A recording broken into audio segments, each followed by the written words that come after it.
AI itu menjadi alat bantu, bukan pemecah masalah satu-satunya. Sebenarnya mahasiswa ini sadar bahwa penggunaan AI dalam mengerjakan tugas kuliah itu bagian dari bentuk kecurangan. Sejak mahasiswa, ketika integriti itu tidak dia dorong, tidak dia kedepankan, gimana pada saat mereka terjun dalam dunia real. Ketika tenaga pengajarnya tidak bisa catch up terhadap teknologi yang ada, ini akan menjadi kesulitan bagi kita, bagi pemerintahan ini untuk melakukan improvement terhadap para siswanya gitu kan.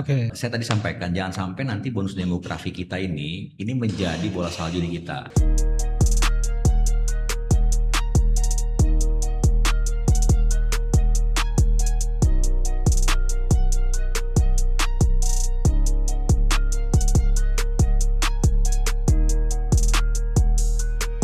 Halo Sobat Reformis, jumpa lagi bersama saya Muhammad Yusrianto di Reform Syndicate dalam program HUP Wicara.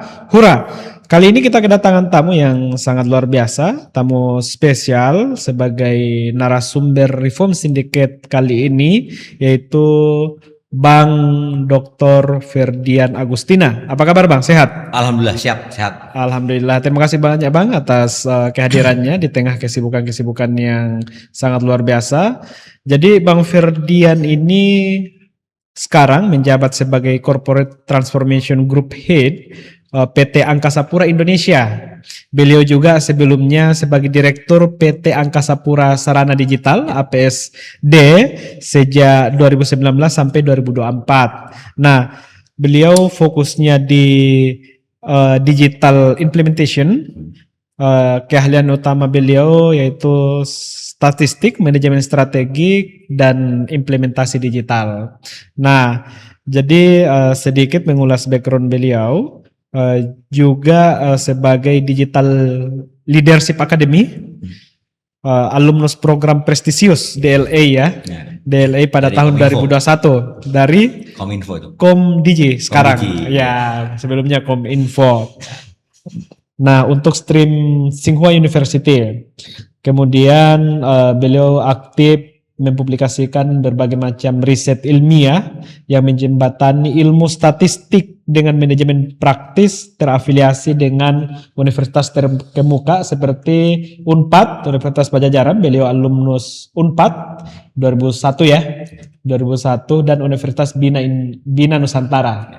Nah, jadi kali ini Sobat Reformis, kita akan membahas soal perkembangan yang tidak bisa lagi kita hindari, suka atau tidak, mau atau tidak. Jadi perkembangan digital hari ini itu menjadi salah satu bagian dari kehidupan umat manusia yang tidak bisa untuk dihindari, mau tidak mau harus dihadapi. Bagaimana untuk memaksimalkan dari ujung timur ke barat, dari selatan ke utara, semuanya menggunakan teknologi informasi. Nah, kemudian yang sangat masif perkembangannya hari ini yaitu generate AI.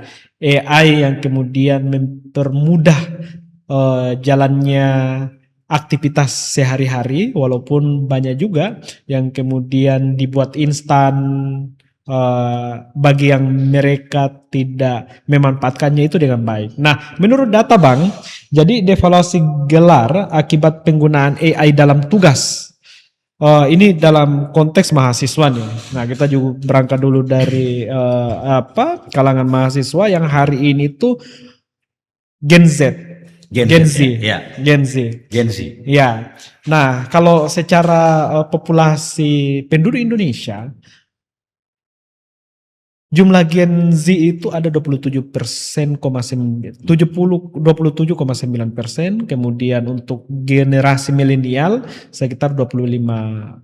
Nah, kalau misalnya digabungkan antara generasi milenial dengan Gen Z, itu mendominasi jumlah populasi penduduk Indonesia.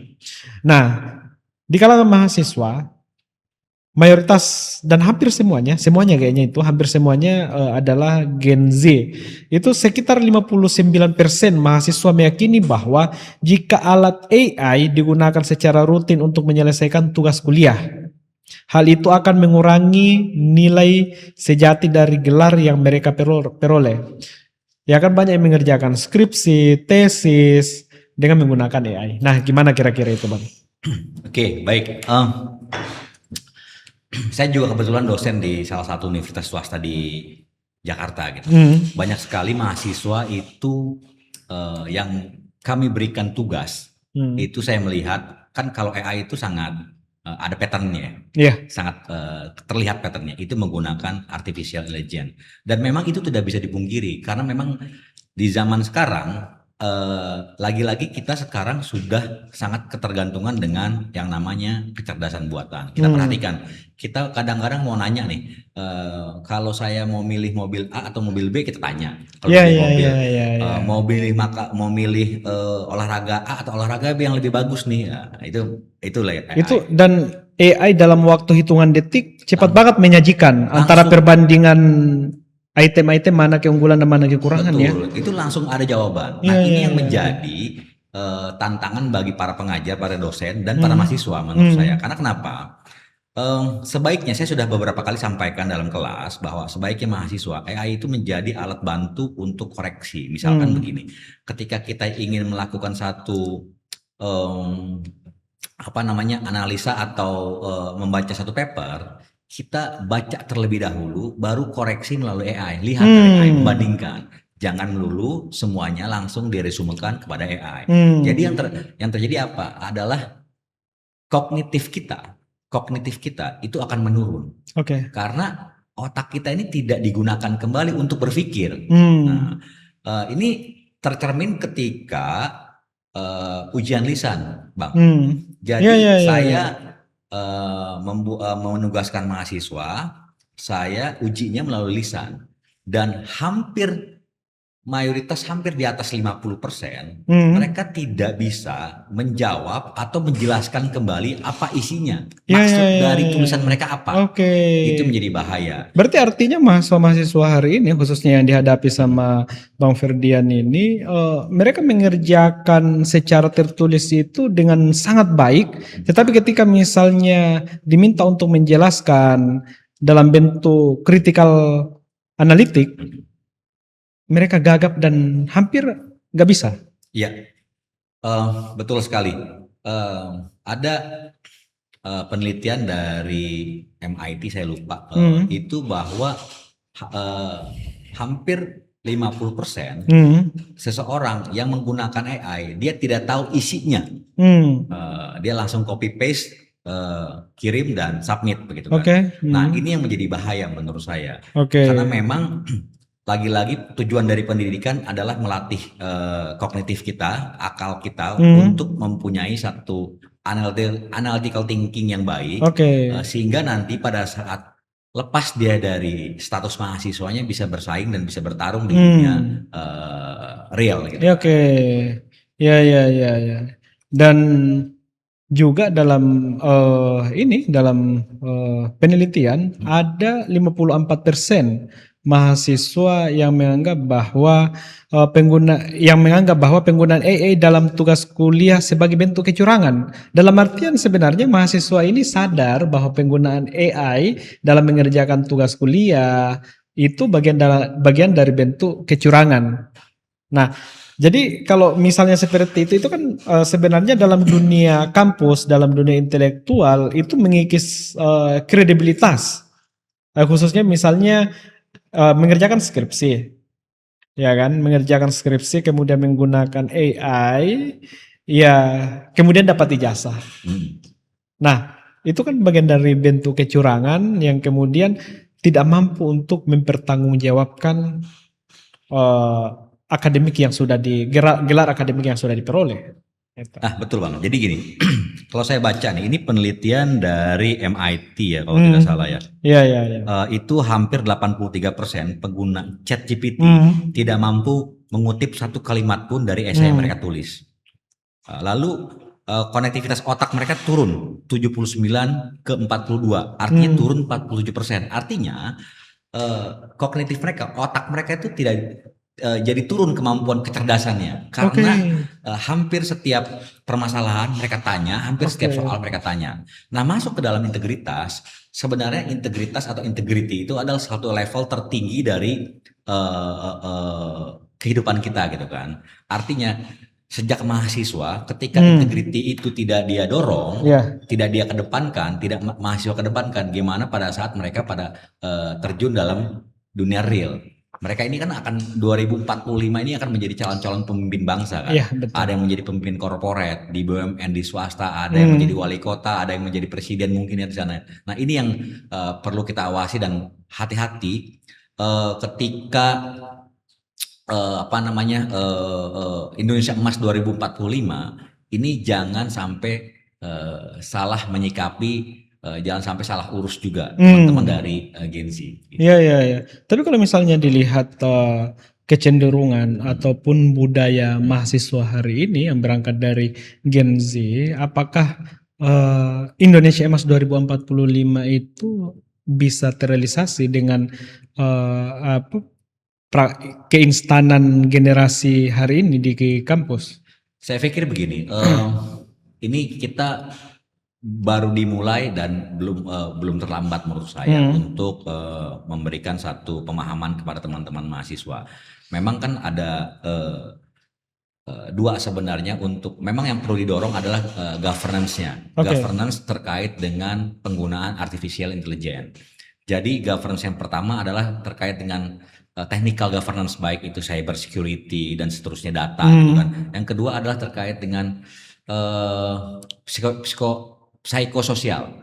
Nah, ini hati-hati bahwa ketika itu tidak didorong dan tidak dikedepankan oleh baik itu pemimpin organisasi maupun pemimpin pemerintahan, ini nanti kita akan, saya khawatir kita akan lepas Emas 2045.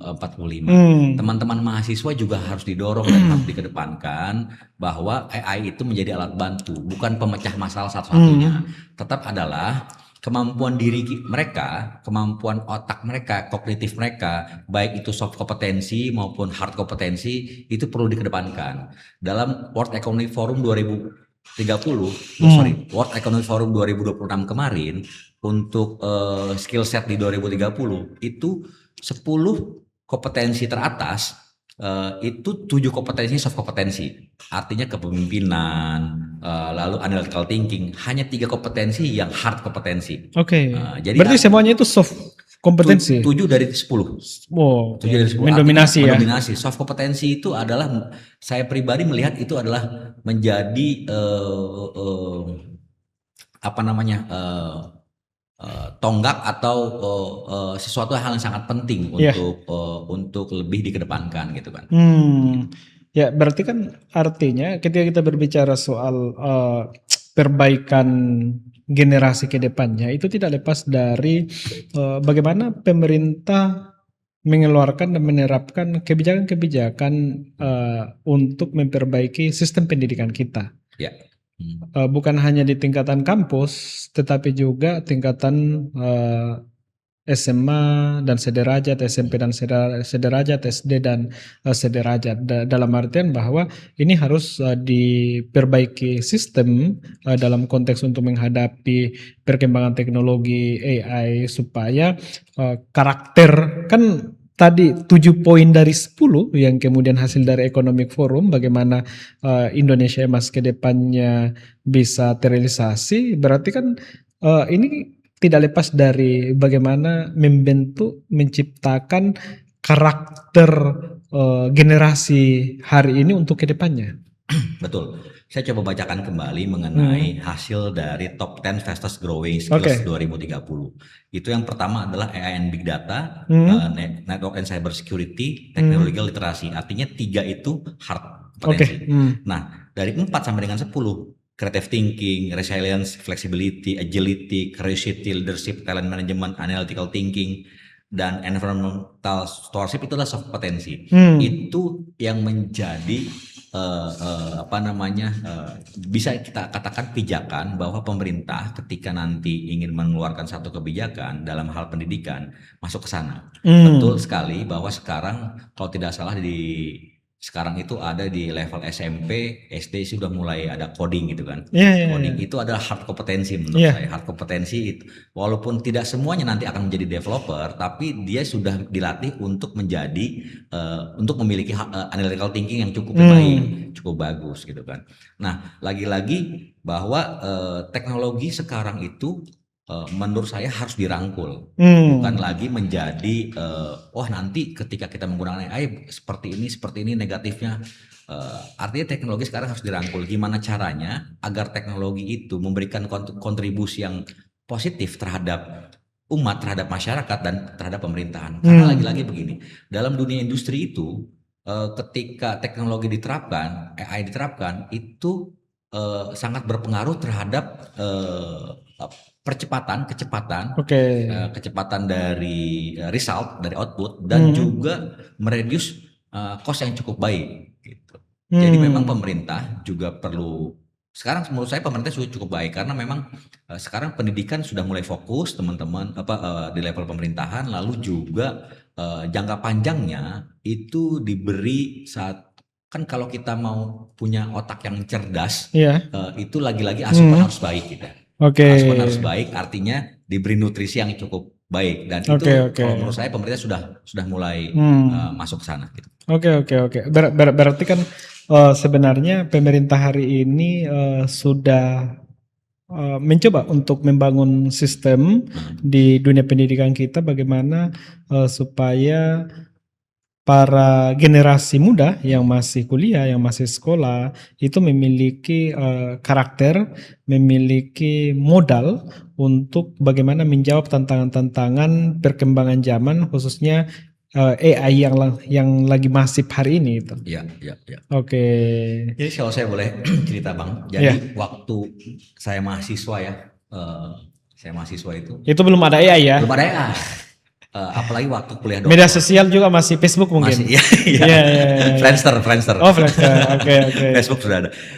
Kuliah 1, S2 dan kemarin pada saat yang terberat menurut saya pada saat kuliah doktoral. Itu papernya ratusan yang harus kita baca. Paper dari jurnal-jurnal Scopus International Q1 sampai dengan Q4 gitu kan. Dan itu membaca paper itu, dan kita harus membaca dari awal sampai dengan akhir. Artinya paper yang 15 lembar, 10 lembar itu harus kita baca. Dan kita harus menyimpulkan gitu kan. Artinya zaman dulu itu orang-orang betul-betul dibaca dan menyimpulkan. Kalau sekarang kan sudah pakai AI, masukin GPT, masukin Gemini, tolong resumekan gitu. Terlihat resumenya cepat, tapi dia tidak punya proses untuk menganalisa dari bacaan itu. Itu kenapa sekarang banyak sekali literasi membaca, baca buku, baca novel. Menurut saya itu harus didorong. Karena lagi-lagi literasi baca itu tidak bisa digantikan dengan hanya menonton reels gitu kan. Menonton reels yang 1 menit, 2 menit tidak bisa digantikan. Tapi memang hari ini pola publik kita ya mereka lebih cenderung suka reels, clipper, di media sosial yang hanya timingnya itu durasi 30 detik, 1 menit, ya paling maksimal 33 menit lah. Betul. Udah untung aja kalau misalnya bisa 5 menit. Nah, artinya kan memang dulu dengan sekarang itu pergeseran kesukaan atau kecenderungan publik masyarakat kita itu mengalami pergeseran yang sangat drastis. Dengan perkembangan teknologi media sosial yang cukup masif gitu loh. Gitu. Ya, jadi gini, kalau manusia itu suka dengan gambar ya, visual, visual, lalu film-film pendek gitu kan. Ada lagi film dracin itu kan pendek sekali kan, cepat sekali kan. Karena yang hanya 1 menit, 2 menit udah di scroll lagi. Bikin penasaran. Nah ini di level individu bukan harus dilawan ya, tapi silakan mereka mengkonsumsi itu, tapi batasi gitu kan. Yang repot nanti mereka mengkonsumsi berita-berita tersebut dan mereka sangat percaya 100% terhadap berita. Jadi lagi-lagi yang didorong adalah analytical thinking mereka. Sekarang ini kan memang saya agak sedikit coba memberikan satu masukan terhadap dunia pendidikan. Dunia pendidikan kita sangat vertical stacking. Vertical stacking itu artinya lurus, misalkan Anda belajar fisika hanya fisika saja gitu. Padahal kalau kita lihat dunia dunia global sekarang, perkembangan global sekarang, geopolitik itu di situ ada ekonomi, ada political, lalu ada histori, sejarah, ya kan. Jadi memang filosofis dalam pendidikan harus juga dikedepankan. Kemarin ada wacana bahwa pendidikan kita yang tidak relevan dengan pekerjaan akan dihapuskan, itu apa jurusan ya, major ya. Iya, major. Saya cukup terpangah gitu kan. Menurut saya itu bukan jalan sebagai solusi. Bukan sebagai solusi, karena lagi-lagi ketika kita belajar fisika, matematik itu adalah pondasi dari nilai nalar kita gitu. Kita ujian UTS, UAS itu adalah latihan kita gimana caranya nanti pada saat di dunia real, dunia pekerjaan kita menyelesaikan masalah. Nah, pertanyaan selanjutnya Bang, terkait dengan dunia pekerjaan. Nah, kalau ini data menunjukkan bahwa 51% organisasi telah memotong kebutuhan peran entry level akibat implementasi AI generatif. Betul sekali. Jadi gini, ini ada juga di IWF di tahun 2025 World Economic Forum Future of Jobs Report 2025. Betul sekali. Ini entry level ini sangat terpangkas. Bayangkan dulu. Jadi yang sangat terpangkas tuh saya coba ceritain. Itu bank tellers itu ke depan juga boleh jadi tidak, sekarang sudah ada bank digital ya, tidak perlu teller lagi, naruh uang di ATM, nggak perlu ke bank, ambil uang ya. Lalu ada data entry level clerks itu tidak perlu lagi nanti ke depan.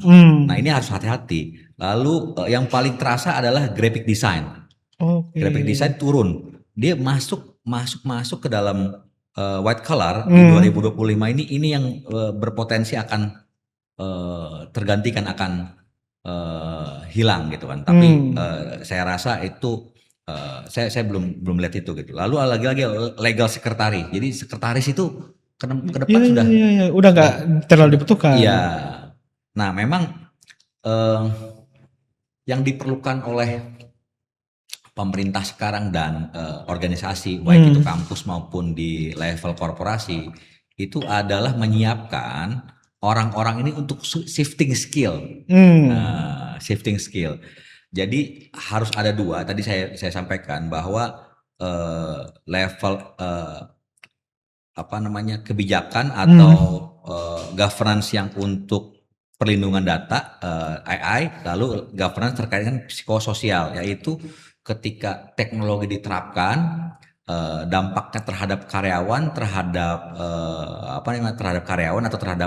pegawai itu seperti apa dan harus disiapkan dulu. Jadi sebelum kita adopsi, orang-orangnya harus disiapkan.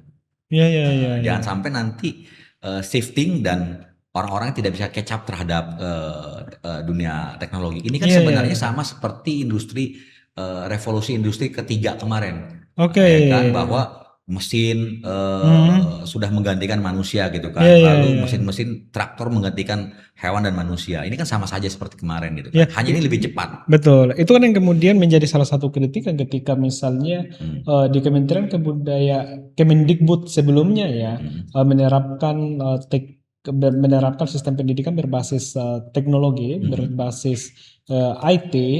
Nah, jadi tenaga pengajarnya itu susah untuk shifting atau beradaptasi dengan perkembangan teknologi atau menggunakan laptop dan instrumen teknologi yang lainnya. Nah di situ kan ada kegagapan, di situ ada gap. Nah kira-kira kita butuh berapa lama tuh agar dalam konteks ini tenaga pendidik, kemudian juga nanti lanjut kepada tenaga kerja yang kemudian melek teknologi gitu loh. Saya rasa butuh berapa? Saya rasa harus sekarang gitu. Jadi memang level-level tenaga pengajar itu harus di depan dalam hal untuk melakukan transformasi terkait dengan pendidikan dan teknologi. Karena lagi-lagi ketika tenaga pengajarnya tidak bisa catch up terhadap teknologi yang ada, ini akan menjadi kesulitan bagi kita, bagi pemerintahan ini untuk melakukan improvement terhadap para siswanya gitu kan. Iya. Kalau di pekerjaan sendiri gimana tuh? Nah, di pekerjaan itu di tahun 2017 itu dalam penciptaan nilai adopsi dari AI itu baru 20%, 2017. 20%. Sekarang sudah hampir karyawan ya menggunakan AI dalam pekerjaannya hampir 90%, 88%. Artinya lompat dia, lompat. Jadi memang itu lagi-lagi si perusahaannya harus juga catch up terhadap teknologi. Dan saya lihat begini, ini yang menjadi repot ketika karyawan itu menggunakan AI, namun demikian dia percaya 100% terhadap kesimpulan AI itu. Nggak ada lagi verifikasi, nggak ada lagi koreksi. Betul, tidak lagi verifikasi, tidak lagi koreksi. Ini akan menurunkan level kognitif mereka, critical thinking mereka, analytical thinking mereka. Nah, itu ada kalau di level pimpinan umur 40 tahun itu sudah catch up terhadap analytical thinking, kritisnya dia kritisnya cukup. Hanya di umur 17 sampai dengan 25 itu dia sangat tergantung sekali dengan yang disebut dengan teknologi kecerdasan buatan. Oke. Nah, jadi kalau kita misalnya melihat tenaga kerja kita di Indonesia dengan kehadiran AI dan sebelumnya juga instrumen-instrumen teknologi itu kan memangkas jumlah tenaga kerja. Betul, ya. Itu tadi udah disampaikan kayak misalnya sekretari legal yang kemudian kedepannya itu nggak dibutuhkan. Nah, dan sebelum-sebelumnya juga kan kayak misalnya di tol ada penjaga tol karena udah perkembangan teknologi, tinggal ini tol udah. Jadi yang jaga di tol itu udah nggak ini lagi. Nah, begitu pun di tempat-tempat lain. Karena udah diambil alih sama teknologi gitu loh. Nah, apalagi kalau AI ini benar-benar dimasifkan penggunaannya di Indonesia, termasuk di dunia pendidikan kita, kemudian dimasifkan lagi di perusahaan ataupun di pemerintahan dengan adanya digitalisasi lah, kemudian segala aktivitas. Ya itu kan bicara soal smart government kan, smart government gitu. Itu gimana itu Bang? Baik, saya coba jawab. Betul. Di entry level itu menurut prediksi dari McKinsey bahwa 2025 namanya studi The State of AI McKinsey 2025 bahwa hampir 39% perusahaan yang sudah mengadopsi AI itu akan berpengaruh terhadap EBIT. EBIT itu adalah keuntungan dari perusahaan, earning before interest and tax gitu kan. Jadi betul sekali, company itu ke depan akan sangat cepat untuk mengadopsi yang disebut dengan kecerdasan buatan. Karena apa? Karena di mata company, gimana caranya mereka bisa cost reduction. Cost reduction artinya output yang dihasilkan harus cepat, lalu biaya karyawan, biaya pegawai harus turun rendah. Nah, ini tantangan. Memang ini ada gap. Sehingga company-company tersebut itu harus diatur oleh pemerintah agar ke depan dia menerapkan atau mempersiapkan karyawannya untuk shifting dari skillnya, rescaling. Rescaling. Ya, rescaling. Begitu. Sehingga karyawan tidak lagi merasa terdelusi dengan teknologi. Gitu. Nah, berdasarkan data dari McKinsey tadi itu, bagaimana dengan di Indonesia sendiri? Apakah mengalami kritis yang sama atau seperti apa? Nah, saya rasa ini menjadi tantangan kita bersama, baik itu di level pemerintahan maupun di level korporasi. Sehingga saya yakin di level korporasi itu sangat cepat untuk mengadopsi yang disebut dengan kecerdasan buatan atau teknologi ini. Namun demikian, saya lagi-lagi akan mendorong untuk di level korporasi maupun di level pemerintahan itu ada dua yang perlu kita dorong. Ya, yang pertama adalah technical AI governance itu meliputi dari kebijakan privasi data yang tadi saya sebutkan, bias algoritma dan akurasi output. Yang kedua adalah psychological AI governance, kebijakan gimana AI itu akan berdampak terhadap karyawan, well-beingnya, ketergantungan, stagnasinya. Itu perlu ada satu kebijakan tersendiri dari level korporasi menurut saya. Baik, dan itu akan itu lebih baik lagi didorong oleh level pemerintahan. Nah, sehingga ketika governance itu kita terapkan, si perusahaan tidak semena-mena atau tidak sewaktu-waktu melakukan firing terhadap karyawan.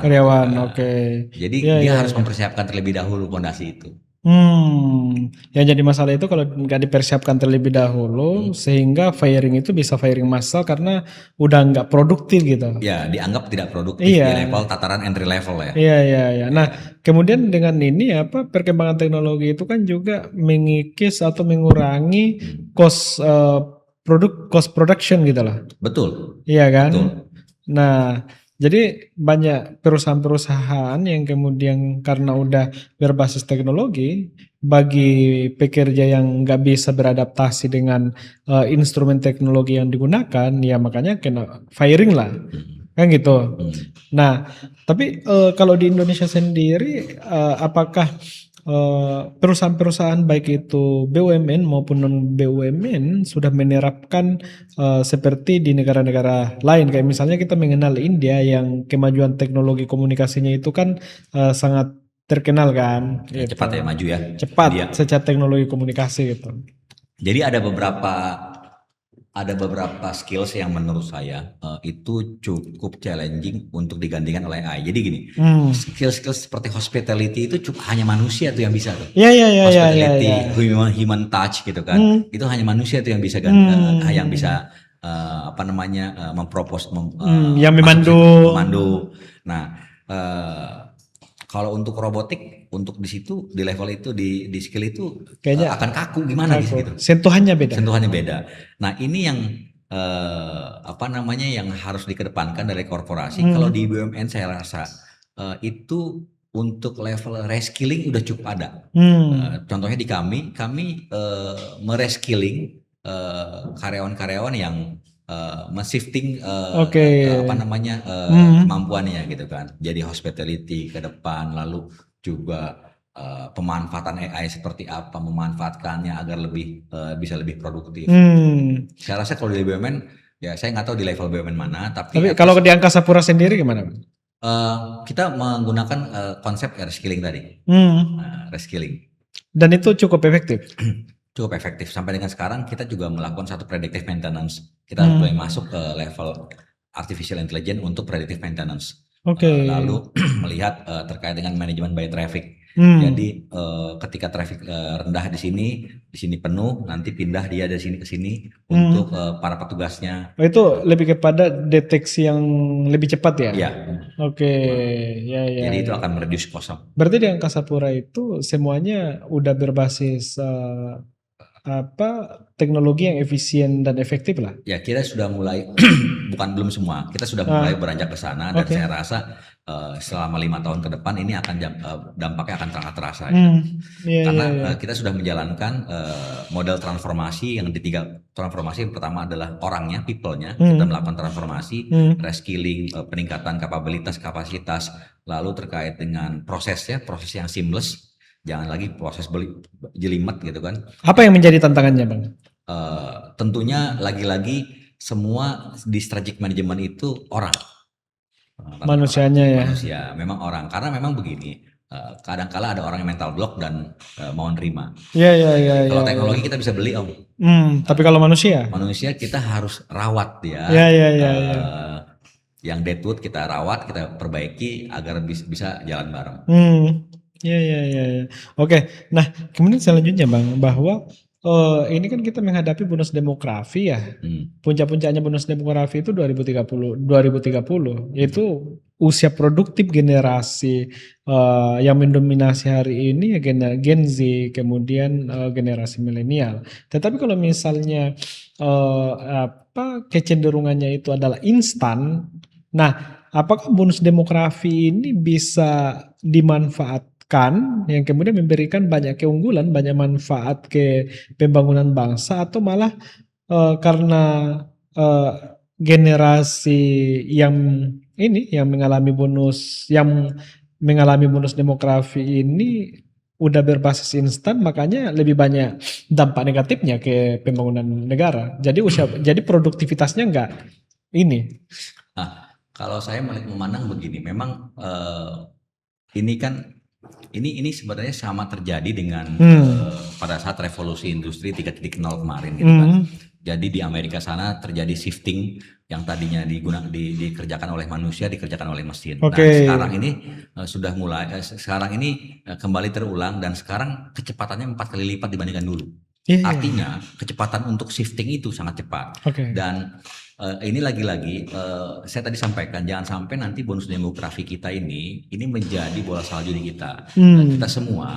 Kita semua masyarakat baik di level pemerintahan maupun level korporasi dan level kampus itu harus sama-sama mempersiapkan dari bonus demografi ini, karena mereka yang mahasiswa sekarang itu kan menjadi pemimpin negara kita di kedepan hari. Ya, gimana caranya? Instan tidak, kalau menurut saya instan, bukan saya menyebutnya bukan instan tapi cepat. Cepat dan benar gitu kan. Jangan lagi instan tapi bias kognisi. Jadi dia tidak mempersiapkan diri dia mendelivery, tapi dia mendelivery, dia tidak tahu apa yang dia delivery. Itu yang menjadi bahaya. Kita ini harus tahu dokumen apa yang akan kita delivery kepada pimpinan. Kalau tidak ini jadi repot. Ya. Nah, kalau hari ini isu yang lagi hangat terkait dengan kebijakan Nadiem Makarim sebelumnya di dunia pendidikan. Ya, jadi kalau kita berbicara soal bagaimana masyarakat Indonesia khususnya generasi muda beradaptasi dengan perkembangan zaman, kan sebenarnya kebijakan Kementerian Pendidikan pada waktu itu kan sebenarnya sangat dibutuhkan ya. Nah, cuma memang ya itu tadi, untuk shiftingnya itu butuh waktu yang lama. Nah, dalam konteks kultur kebijakan kita itu kan ketika berbeda pemerintahan maka berubah juga kebijakannya. Nah, bagaimana Abang melihat terkait dengan kebijakan Nadiem kemarin, pemanfaatan teknologi dalam dunia pendidikan? Saya hanya menjawab terkait dengan pemanfaatan teknologi di dalam dunia pendidikan. Ini lagi-lagi karena teknologi itu sudah tidak bisa dibendung menurut saya. Jadi kita tidak bisa membatasi teknologi yang ada gitu kan, karena semua sudah terbuka di media sosial. Kita sudah menjadi sudah bisa menjadi wartawan sendiri gitu. Menyampaikan isu-isu yang paling terpenting adalah kesiapan dari human capital atau SDM-nya. Dan human capital dan kesiapan dari infrastrukturnya. Nah, ini perlu berjalan berbarengan. Memang tidak mudah untuk mengurusi negara ini yang sangat besar gitu kan. Dari Sabang sampai dengan Merauke yang kita juga sangat heterogen gitu.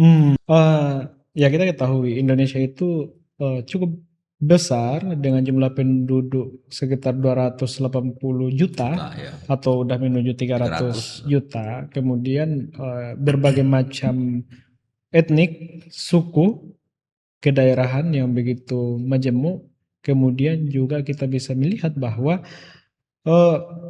perkembangan sumber daya manusia masyarakat Indonesia itu ada gap antara kota dengan desa, antara Jawa dengan Kalimantan, atau antara Jawa dengan Indonesia Timur misalnya, atau daerah-daerah tertinggal. Dalam artian bahwa sebuah kebijakan itu semestinya tidak diratakan, dalam artian tidak disamakan, karena memang secara perkembangan kognitifnya itu agak berbeda, mengakses informasinya pun juga atau mendapatkan fasilitasnya pun juga berbeda.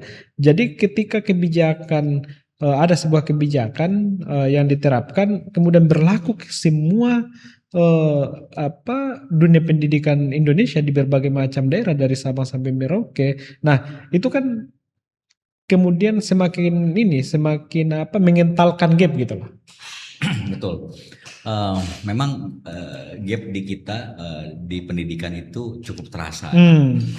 Lagi-lagi ini tantangan lah bagi pemangku kebijakan gimana gimana create bahwa kita memiliki SDM yang unggul. Lagi-lagi kan kalau bonus demografi itu tidak hanya di Jawa, tapi dari Sabang sampai dengan Merauke bonus demografinya. Nah, sekarang saya coba memberikan satu saran bahwa kita coba open ya, pikirkan orang-orang atau anak-anak muda ini, baik itu dari Sabang, bukan Jawa sentrik, tapi sampai ke Merauke, itu agar memiliki satu pemahaman yang sama, mengakses teknologi yang sama gitu kan, walaupun di geografis yang berbeda.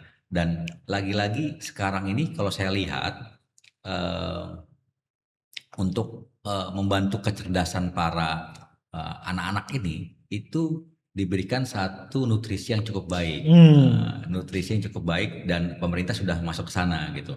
Nah itu menurut saya cukup baik. Tinggal nih implementasinya sama-sama kita jaga baik-baik. Untuk level pendidikan, saya tuh ngajar online, ngajar MBA, dan mahasiswa saya ada satu orang yang dari Papua. Online, artinya untuk akses teknologi untuk Zoom seperti itu atau apapun itu sudah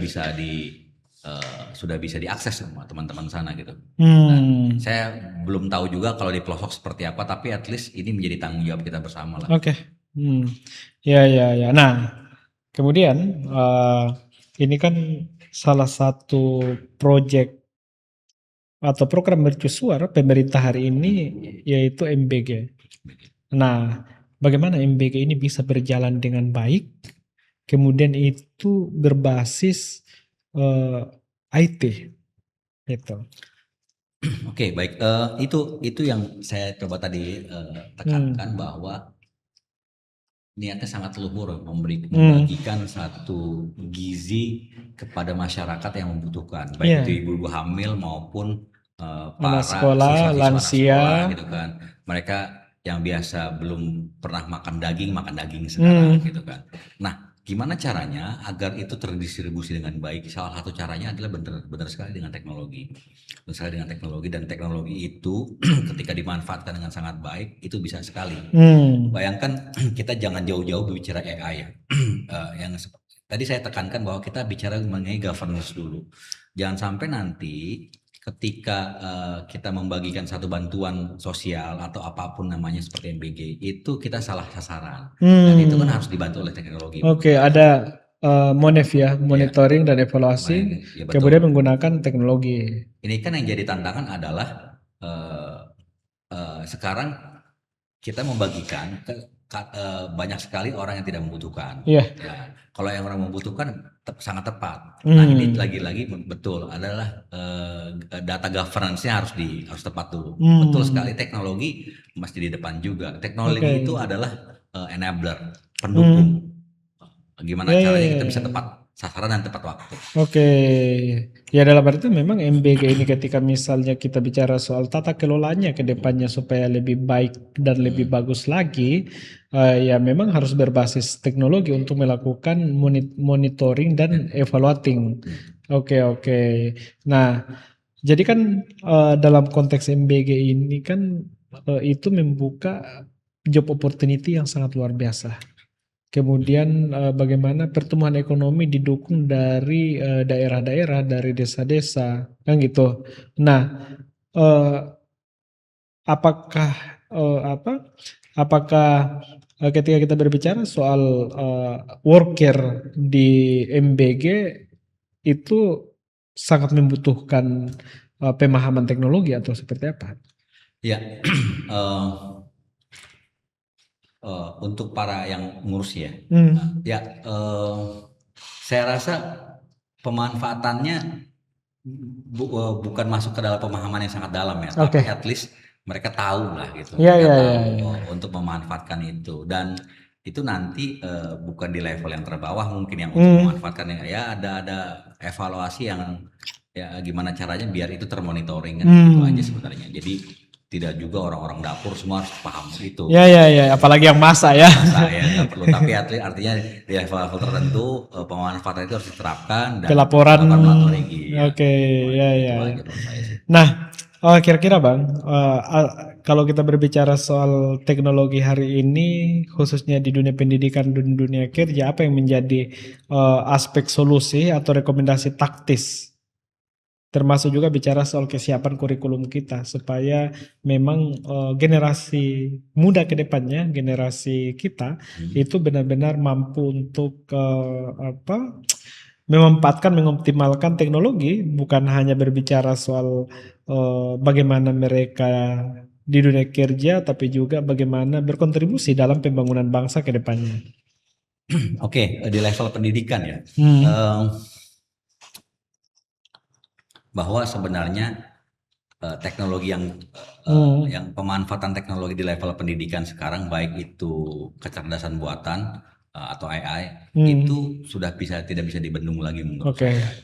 Hanya memang nanti saya kembalikan lagi kepada governance, tata kelolanya, bahwa kampus itu mahasiswanya menggunakan kecerdasan buatan itu di level mana nanti, di level mana dan gimana konsekuensinya ketika mahasiswa cheating terhadap itu gitu.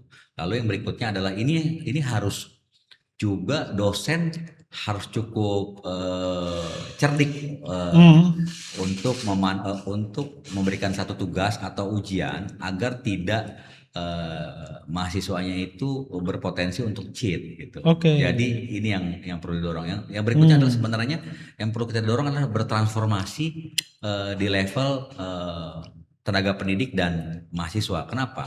Lagi-lagi mereka harus kita beri paham ketika mereka menggunakan teknologi 100% tanpa mereka saring, itu berdampaknya terhadap mereka sendiri. Di kemudian hari. Mereka akan sangat sulit nanti pada saat masuk ke dunia kerja atau dunia profesional ketika mereka dilakukan tes untuk melatih untuk melihat kognitif mereka. Karena lagi-lagi asesmen itu ada 4 buah kalau tidak salah asesmen dalam untuk menguji calon karyawan. Ada role play, ada terkait dengan kemampuan industrial seperti apa dan seterusnya gitu. Berarti kan program magang atau intensif itu internship itu masih dibutuhkan. Ya. Jadi level program magang itu saya melihat ini cukup baik. Jadi soal grand design kita di Indonesia, apakah sudah tepat dalam dengan adanya grand design program magang itu seperti apa? Apakah sudah bagus untuk mempersiapkan para generasi muda siap kerja di dunia yang sangat real gitu? Oke, baik, saya coba jawab ya. Program magang ini tentunya sudah cukup baik. Memang tidak hanya kepada para calon pekerja, tapi juga di level industrinya, mereka harus juga diberikan pemahaman bahwa ada calon pekerja atau mahasiswa atau calon pekerja yang mahasiswa sudah lulus itu akan magang di industri Anda, dan Anda itu kepada korporasi ya, Anda harus memberikan satu value added terhadap mereka. Jangan lagi magang sekarang, didimin aja gitu, tidak ada coaching, tidak ada mentoring, lalu diberikan Anda coba tolong fotokopi atau apa, itu nggak bagus. Jadi mereka terjun langsung masuk ke dalam project base yang tentunya dimonitor oleh para mentornya. Itu saya rasa cukup baik. Hanya memang terus evaluasi terus, evaluasi monitoring dan sampai dengan titik tertentu pada titik kesetimbangan mana yang cukup baik. Termasuk juga manajemen trainer itu. Iya, MT. Oke. Nah, kemudian terakhir Bang, terkait dengan ketika misalnya kita memproyeksikan landscape dalam kurun waktu 3-5 tahun ke depan. Seperti apa wajah dari lingkungan kerja korporasi modern di Indonesia? Peran atau posisi baru apa yang saat ini belum ada, namun akan menjadi sangat dominan dan dicari di masa depan? 5 tahun ke depan, tentunya saya melihat begini ya, teknologi ini perkembangan sangat pesat. Lagi-lagi orang atau manusia harus mempersiapkan untuk catch up teknologi. Gitu. Namun demikian, mereka tetap harus punya jiwa sebagai manusia. Jadi touch-nya human being-nya itu harus ada. Itu yang perlu saya lihat 5 tahun lagi akan seperti itu. Dan berarti tetap harus ada kombinasi antara pemanfaatan teknologi dengan human being-nya itu. Ya, betul. Karena memang teknologi sudah tidak bisa kita hindari dan itu adalah menjadi katalis kita dalam dunia profesionalisme. Katalis mempercepat, mereduce cost, memboosting sales revenue itu teknologi. Tapi manusia harus menjaga itu, harus jagain itu gitu. Jangan-jangan juga kita lihat begini, manusia itu memastikan bahwa input data atau input informasi terhadap mesin itu betul, itu benar. Karena yang bisa memastikan manusia. Iya, betul. Oke, terima kasih banyak Bang. Cukup? Cukup. Siap, terima kasih. Thank you. Oke Bang. Thank you.